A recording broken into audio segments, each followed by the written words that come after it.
নির্বাচন নিয়ে প্রশ্ন করা মানেই নির্বুদ্ধিতা, যে নির্বাচন হবে কি হবে না, এটা প্রশ্ন করাই নির্বুদ্ধিতা। কিন্তু প্রকৃতির একটা নির্ধারণ খেলা আছে। আপনি যখন কোনো একটা বিষয় খুব বেশি আত্মবিশ্বাস দেখাবেন এবং কোনো একটা বিষয় যখন আপনি নিশ্চিত থাকবেন যেটা হবেই, আপনি লিখে রাখেন সেটা আপনার তকদিরে হবে না।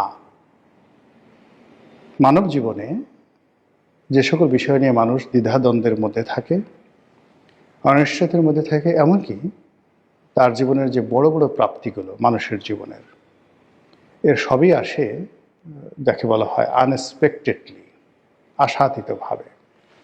প্রেম, বিয়ে, ভালোবাসা, বাড়ি ঘর, প্রভাব প্রতিপত্তি, সন্তান সন্ততির মতো গুরুত্বপূর্ণ প্রাপ্তিগুলো 99% ক্ষেত্রে যারা সফল তাদের সবাইকে জিজ্ঞাসা করলেই পাবেন যে এইরকমটি আসলে কল্পনা করিনি, স্বপ্নেও দেখিনি। কিন্তু যেই মুহূর্তে একটি মানুষ স্বপ্ন না দেখে বাস্তবতার জন্য শতভাগ নিশ্চিত হয়ে যায়, তাদের জীবনে দুর্ভোগ, দুর্দশা, ব্যর্থতা, অপ্রাপ্তি অনিবার্য হয়ে পড়ে।